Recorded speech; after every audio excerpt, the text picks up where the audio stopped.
Raesung Oh was not a man who drove himself anywhere. He had a driver, a schedule, and people whose entire job was to make sure he never had to think about logistics. But Marcus was off on Tuesday, the document needed a wet signature before midnight, and the address HR sent him was 12 minutes away. It seemed simple, 4 minutes of his life, one signature. Done. He parked in front of a brown brick house on a quiet street and checked his phone twice before getting out. He had a board call in 40 minutes, a contract dispute that needed his attention before Thursday, and a dinner he was already 20 minutes late cancelling. The name on the file was Voss, J's senior executive assistant. He didn't know her face. He barely knew her name. He was halfway up the front walk when the porch light came on and the door opened. She was already outside. Door shut behind her, arms at her sides, body placed with the kind of deliberateness that doesn't happen by accident. She was fully dressed, dark top, hair pulled back, expression that gave him absolutely nothing.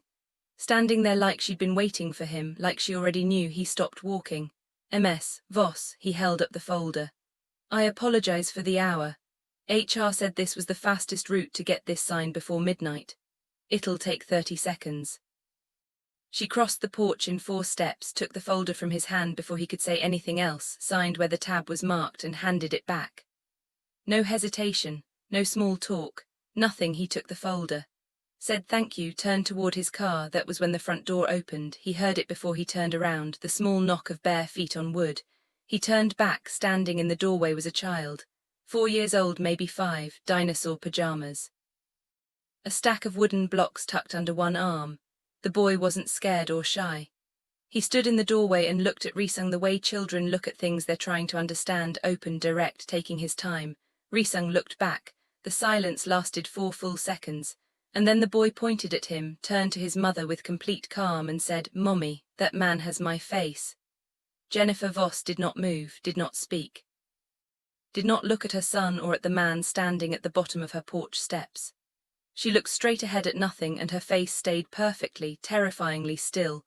Raesung didn't move either. He looked at the child. At the line of his nose, the set of his eyes, the angle of his chin. He looked at Jennifer, back at the boy. His brain was doing something he couldn't name, running a calculation it didn't have language for yet.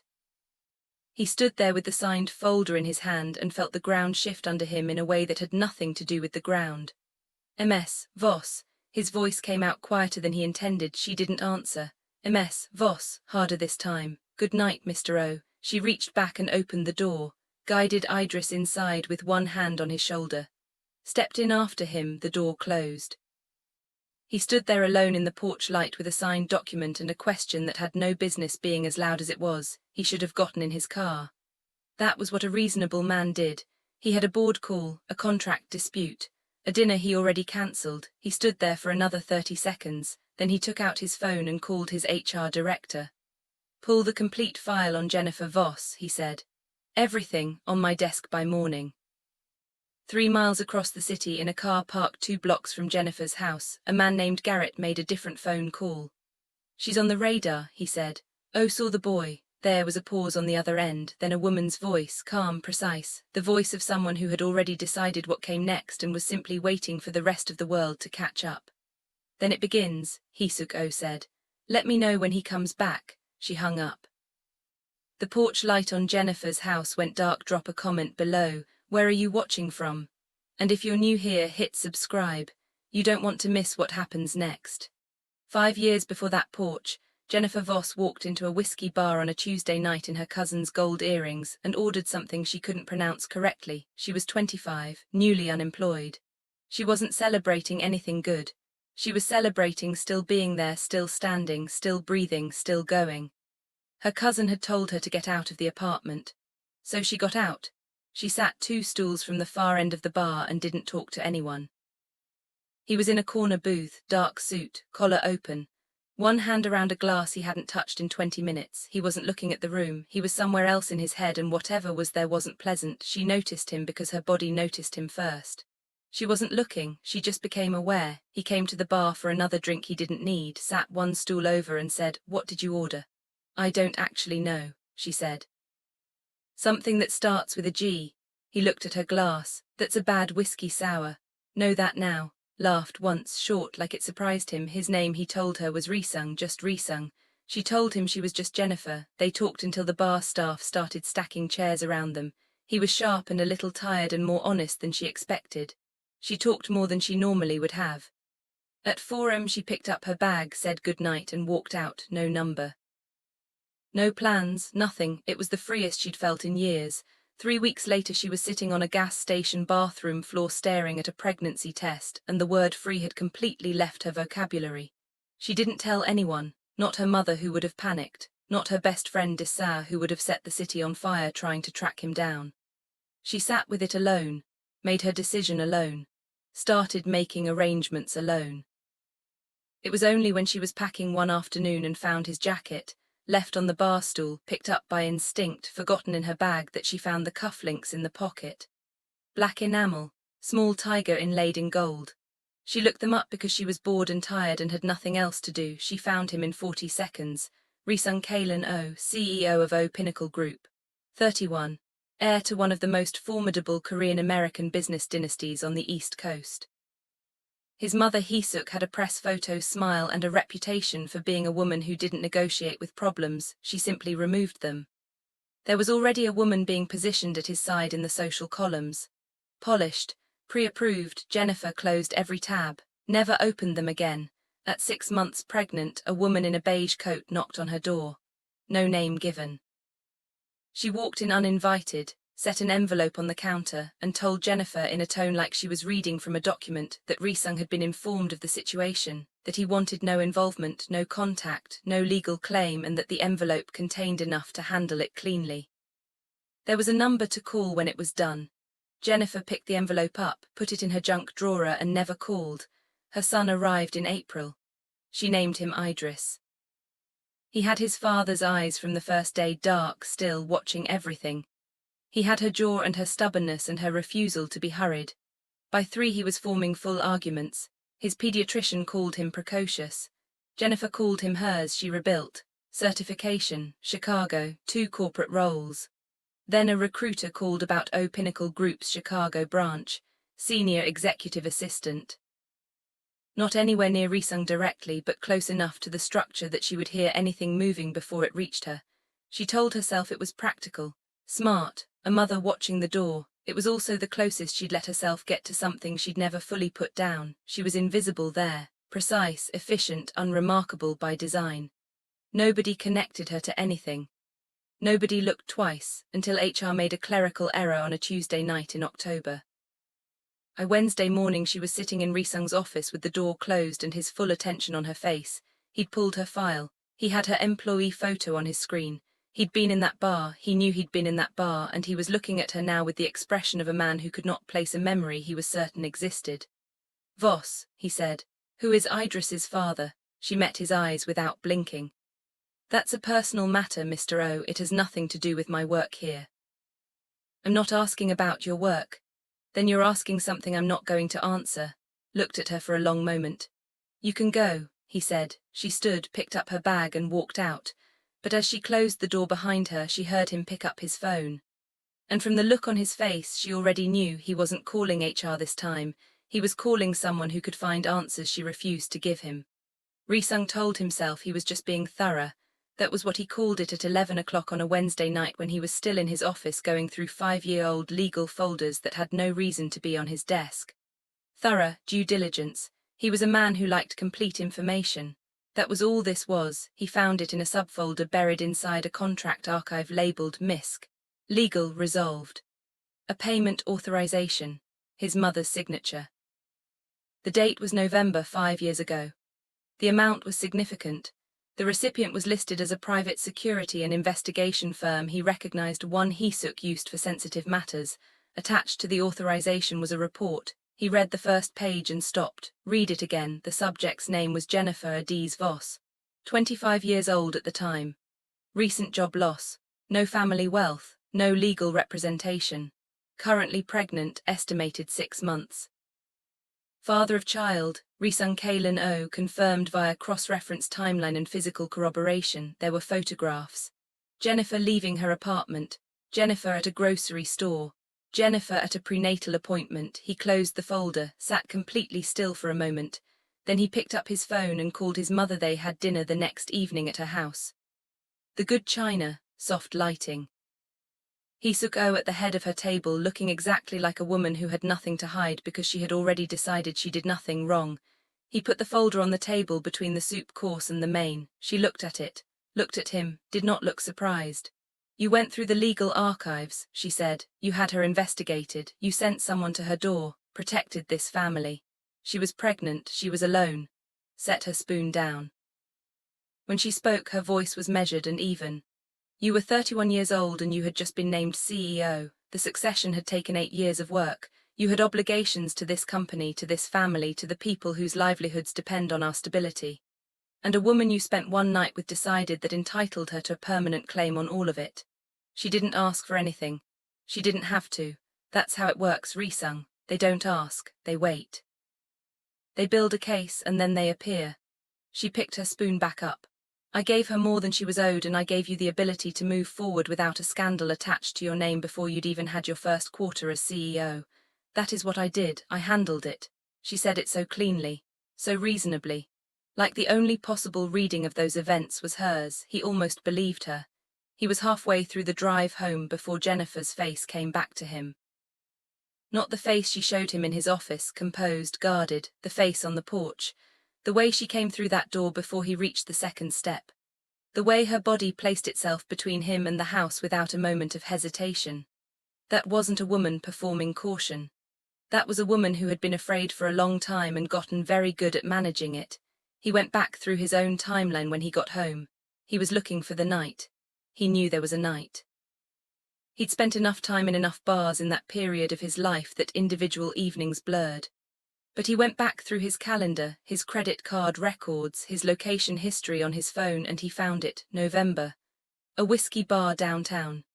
He'd left the office at 10 and driven there alone because he needed to be somewhere that wasn't his apartment or his office.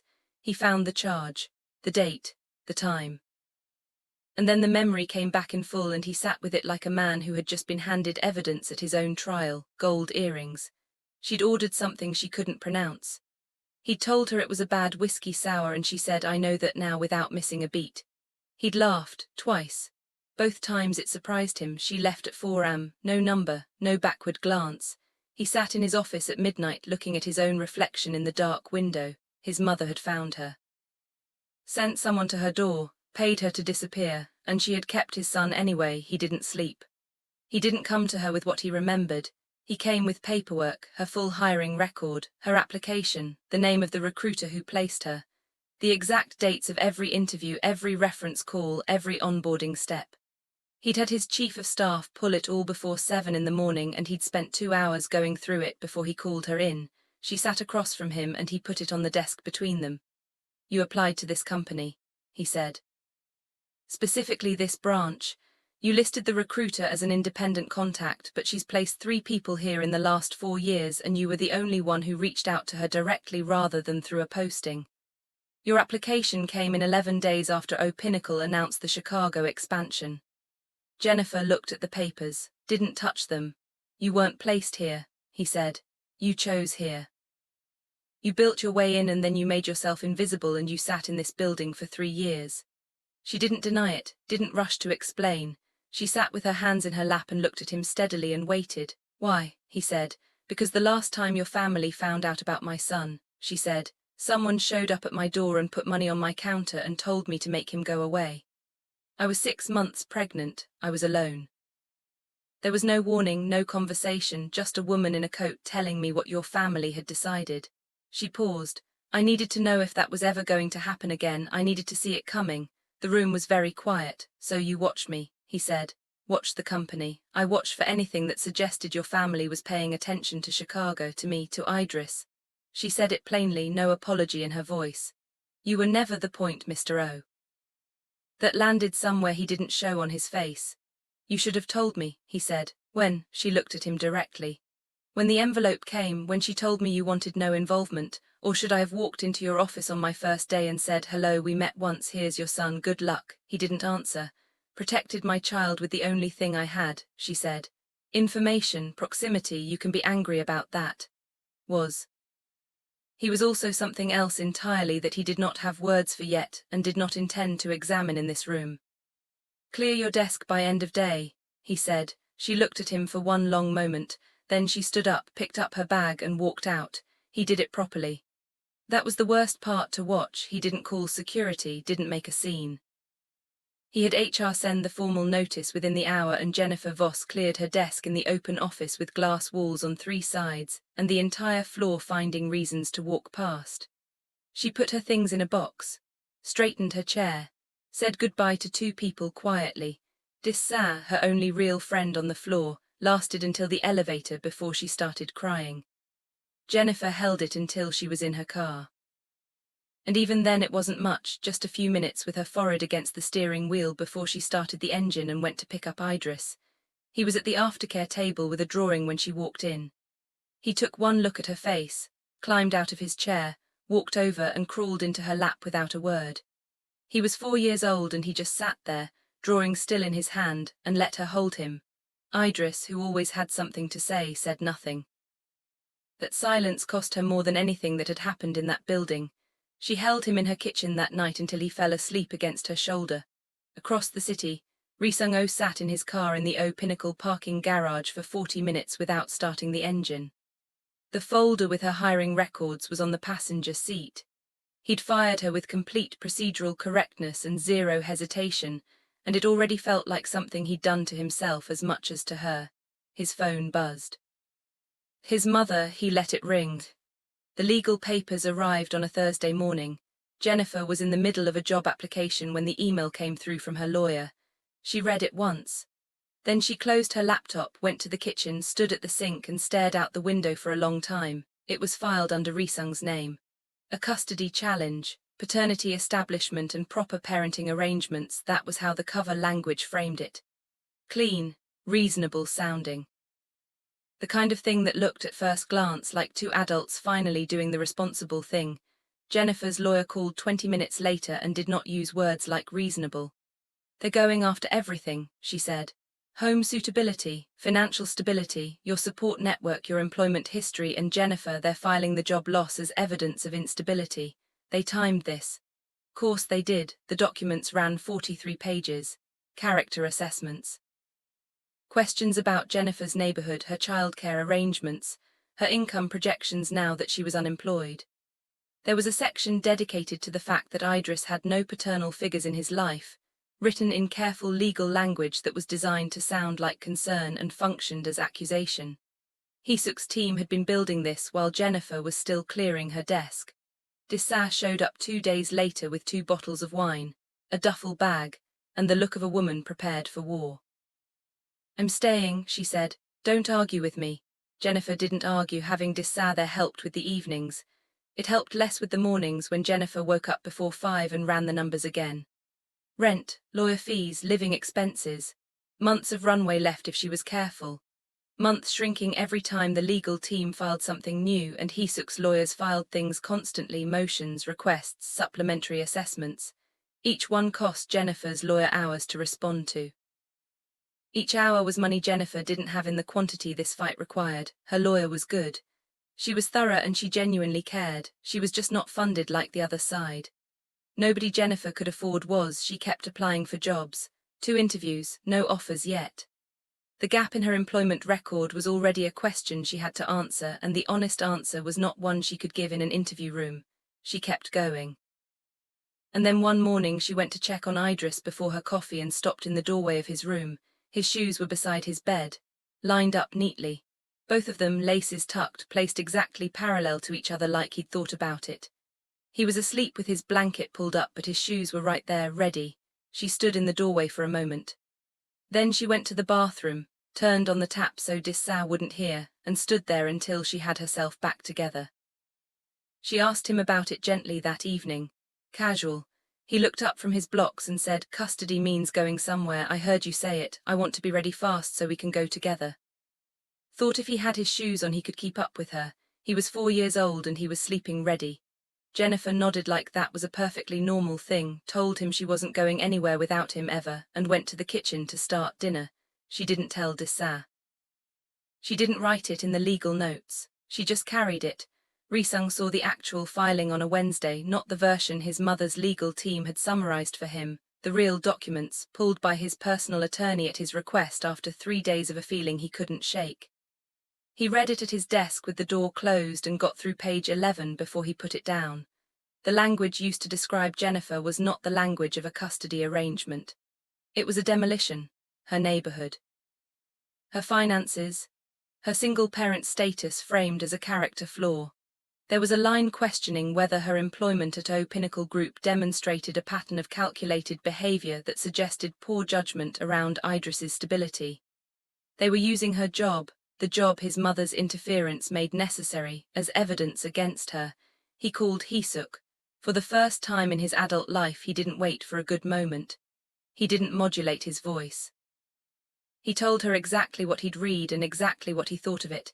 Raesung waited until he finished. Then she said, "You're being emotional, I'm being practical. When this is resolved, you'll understand that I did what you were too compromised to do. Call them off." No. She hung up. He sat at his desk with 43 pages in his hands and understood with total clarity that he did not know his mother as well as he believed he did. And somewhere across the city, Idris was lining up his shoes again. The courthouse lobby was marble and high-ceilinged and full of people moving with purpose. Jennifer was not moving. She was standing near a pillar waiting for her lawyer, who was 10 minutes out, running through the morning's arguments in her head.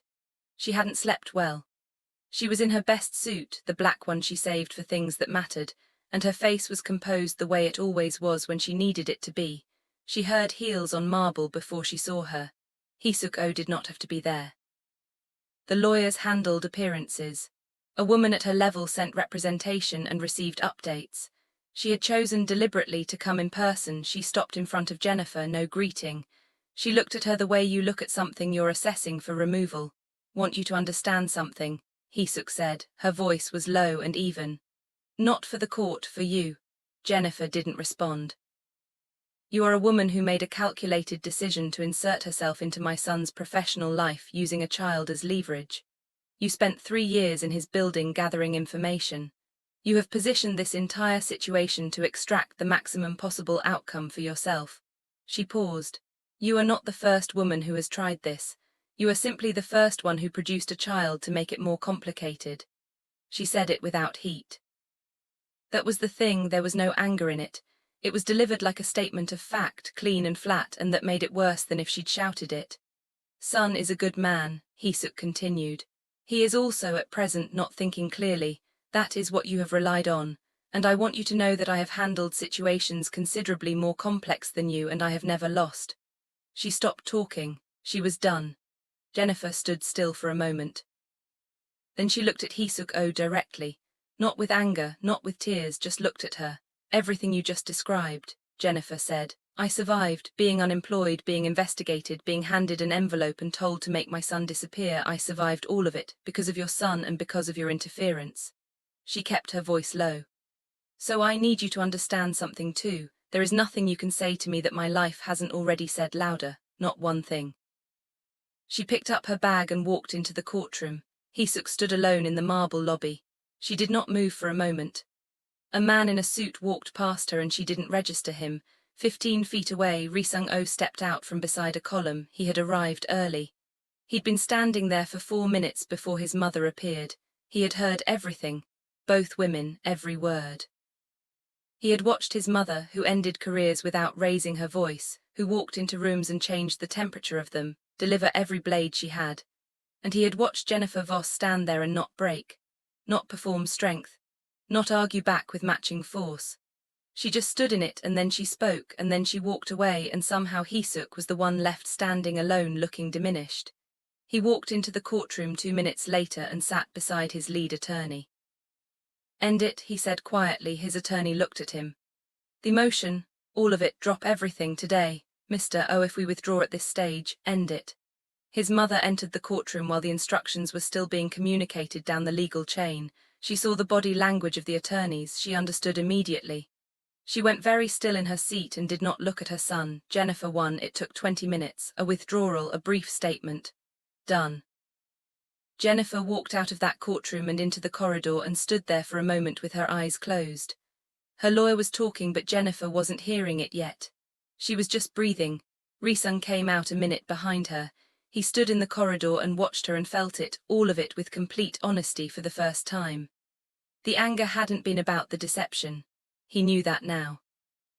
He'd been falling since the moment Idris appeared in that doorway in dinosaur pajamas and said, "That man has my face." The anger was just the only thing he knew how to do with it. He had dropped the case. He had stood his mother down. He had done the right thing. Now he had to figure out what came after right. Jennifer opened her eyes, and across the corridor she found him already looking. He showed up on a Friday evening with nothing in his hands, no folder, no lawyers, no prepared speech. Just Raesung Oh at her front door looking like a man who had not slept a full night in 2 weeks, which was accurate. Jennifer opened the door, looked at him for exactly 2 seconds and closed it again, no words, no expression. Just the quiet click of a latch. He stood on the porch for a moment. Then he walked back to his car. He came back Saturday. She didn't answer at all. He could see the curtain move once and then stay still. He stood there for 3 minutes and then left. Sunday he came back with juice, not flowers, not an envelope. A 6-pack of Idris's favorite brand, the apple and mango blend in the small bottles with the yellow caps. He had seen it once 3 months ago in the background of a photo attached to an HR benefits form Jennifer had submitted.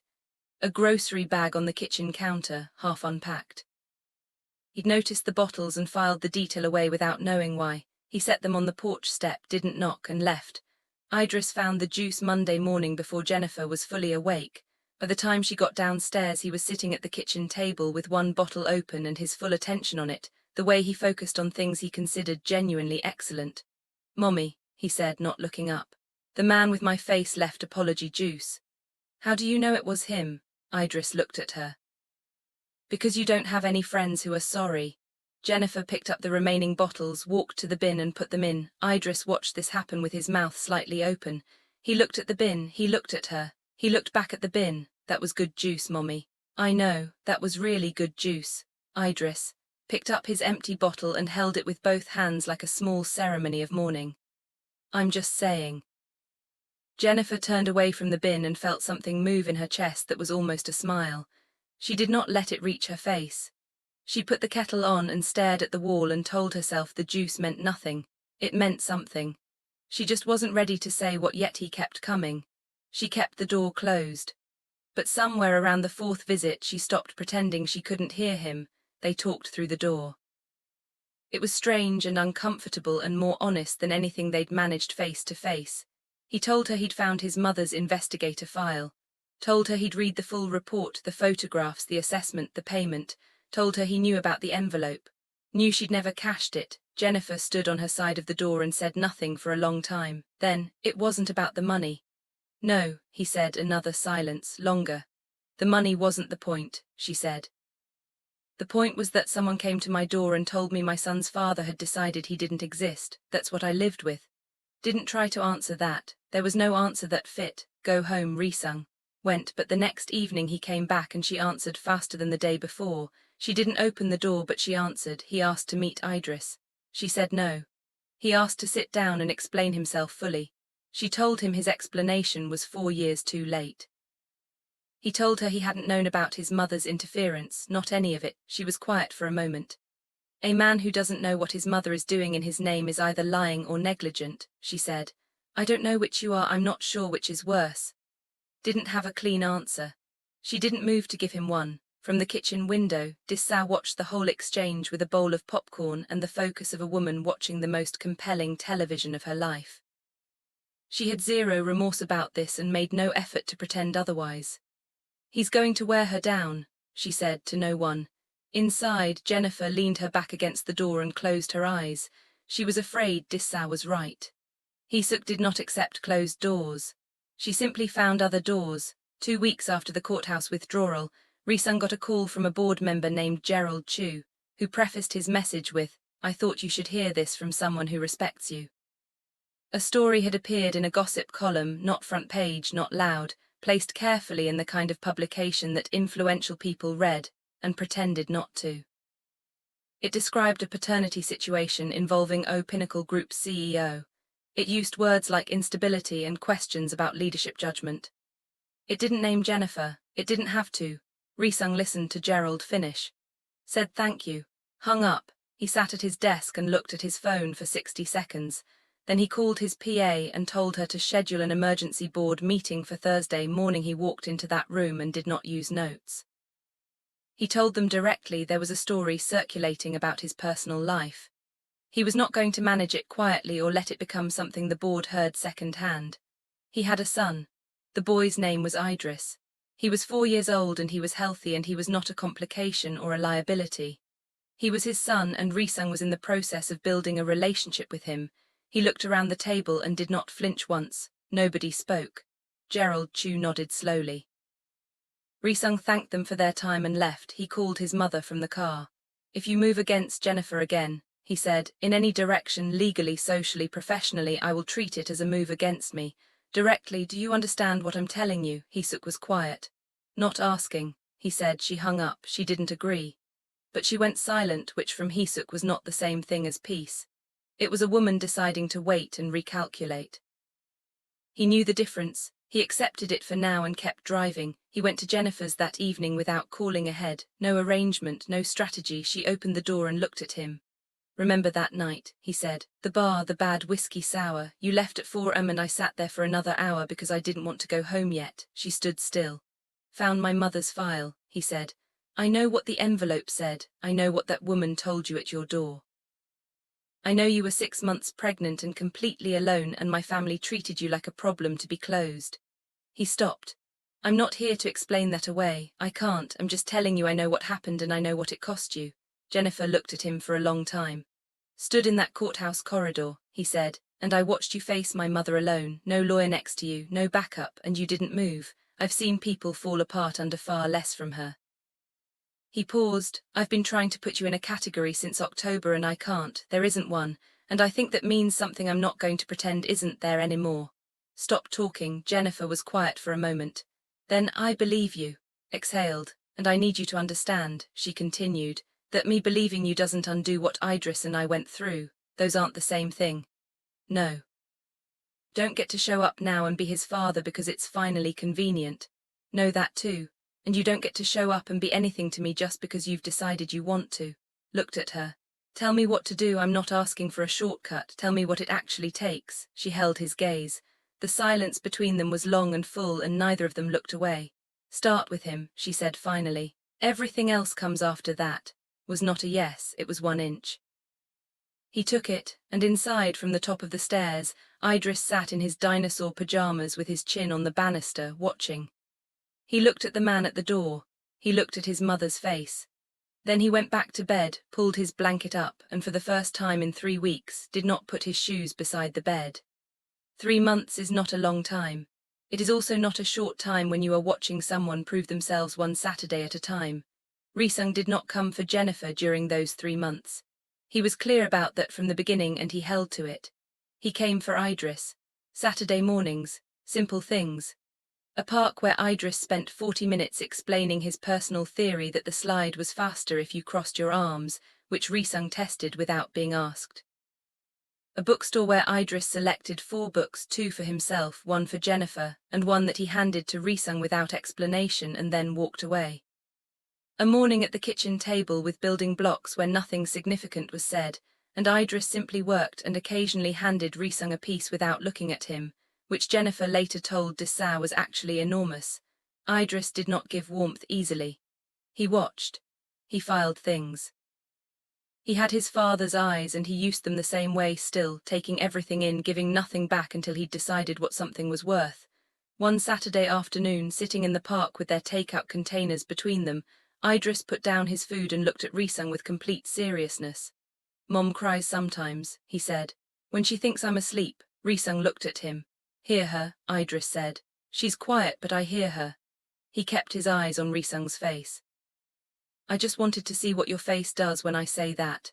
Raesung didn't answer right away. He didn't arrange his face into anything. He just let Idris see what was actually there, which was a man absorbing something that landed hard and was not going to stop landing. Idris studied him for a long moment, then he picked up his food again. "'Kay," he said. "You can stay for dinner." Jennifer, sitting on the bench 3 feet away pretending to read, did not look up. But her grip on her book changed. She and Raesung did not have a single clean moment where everything turned. That is not how it went. What they had was accumulation. Conversations that started about Idris's school options or his recent obsession with volcanoes, and ended somewhere neither of them had planned to go. Raesung at her kitchen table at 10 p.m. on a Thursday after Idris had been asleep for an hour and a half, and neither of them moving to end the evening. Jennifer showing him something on her laptop, an article about a museum exhibit Idris might like, and Raesung leaning in to read it and not moving back when he finished. One night he reached over and pushed her hair away from her face. It was not planned. His hand was just there and the hair was in her eyes and he moved it. They both went completely still. Neither of them said anything. Neither of them pretended it hadn't happened. They just went back to what they were talking about and carried it with them for the rest of the night without putting it down. The tension between them was real and constant, and they were both aware of it every minute. It was not comfortable. It was also not something either of them wanted to rush past, because rushing was what had started all of this 5 years ago and they both knew it. So they held it. And let it become what it was going to become at the speed it needed. Raesung came on a Wednesday afternoon. Alone, no lawyers, no assistant.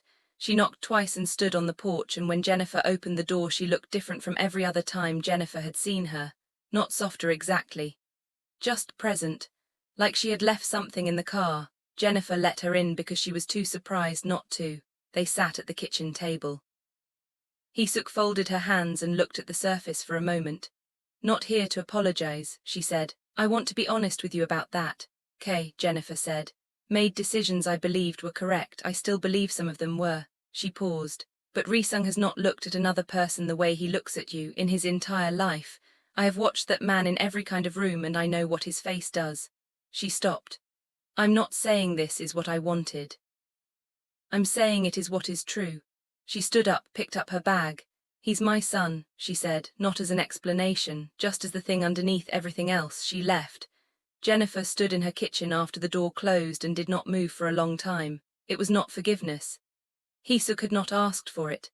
But it was the first true thing the woman had ever said directly to her, and Jennifer understood the weight it took to say it that night Raesung came by at 7. He raised his hand to knock and the door opened before his knuckles reached the wood. Jennifer was already there. She looked at him for a moment. Then she stepped back from the door, not just enough to let him onto the porch, all the way back into the hallway past the threshold she had held for months. He stepped inside. She went to the kitchen and put the kettle on. Got 2 mugs, put a tea bag in each one. Did not say anything and did not need to. He sat at the table and watched her move around her kitchen like a man watching something he had been trying to get back to for a long time. She put a mug in front of him and sat across the table with her own. Upstairs, Idris was asleep. His shoes were in the closet. Both of them. He had put them away himself before bed for the first time in 3 months, without being asked, without saying anything about it. Raesung wrapped both hands around his mug. Jennifer looked at him across the table. He looked back, no speech, no declaration. 2 people in a kitchen with tea going warm between them and everything that had happened, the bar, the envelope, the porch, the courthouse, the closed doors, all of it, present in the room but no longer in the way. He had arrived somewhere, she had let him, that was enough. That was all of it. That was everything. If you made it to the end of this story, you already know why it hit different. Never needed saving. She needed someone to finally show up and mean it. And Idris, that little boy sleeping with his shoes on, he is every child who ever tried to be ready for the worst so their mother wouldn't have to be. You go hit that like button if Jennifer's strength moved you. Subscribe so you never miss the next story. And tell me in the comments, at what moment did you fully believe Raesung had truly changed? Was it the juice he left on the porch, the board meeting? Or the moment he let Idris see exactly what his face does? Tell me. I read every single one.